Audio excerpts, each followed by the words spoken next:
పవన్ కళ్యాణ్ కెరీర్లోనే తొలి pan India సినిమాగా తెరకెక్కిన చిత్రం హరిహర వీరమల్లు తమిళ్, కన్నడ, మలయాళ, హిందీ, తెలుగు భాషల్లో గ్రాండ్గా రిలీజ్ కాబోతుంది.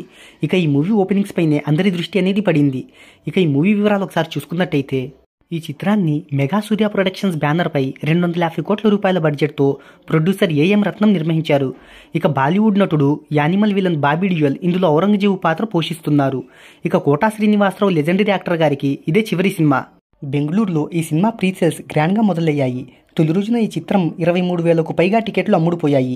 ఒక్క బెంగళూరులోనే ఈ చిత్రం ₹1,00,00,000 పైగా వసూలు చేసింది. ఇంకా ఒక రోజు ఉండడం వల్ల ఈ సంఖ్య పెరిగే అవకాశం ఉందని ట్రేడ్ వర్గాలు చెబుతున్నాయి. తెలుగు రాష్ట్రాల్లో అడ్వాన్స్ బుకింగ్ ద్వారా టాప్ గేర్లో ముందుకు వెళ్తున్న ఈ చిత్రం సుమారుగా 300 సిటీలలో 1100 షోలు వేసేందుకు ఏర్పాట్లు చేశారు. అయితే రిలీజ్ తర్వాత టాక్ని బట్టి ఈ సంఖ్య మారే అవకాశం అయితే ఉంది.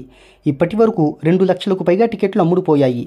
ఇక దాదాపుగా 50% ఆక్యుపెన్సీ అనేది నమోదైంది. ఇక సాయంత్రం వరకు ₹6 కోట్ల వసూలయ్యాయని ట్రేడ్ చెప్తుంది. హైదరాబాద్లో రికార్డు స్థాయిలో వసూళ్లు నమోదవుతున్నాయని డిస్ట్రిబ్యూటర్లు తెలుపుతున్నారు. ఇక అడ్వాన్స్ సేల్స్ తెలుగు రాష్ట్రాల్లో 15 నుంచి 18 కోట్ల రూపాయలు, ప్రపంచవ్యాప్తంగా 25 కోట్ల రూపాయలు వసూలు చేస్తుందని ట్రేడ్ అంచనా వేస్తుంది.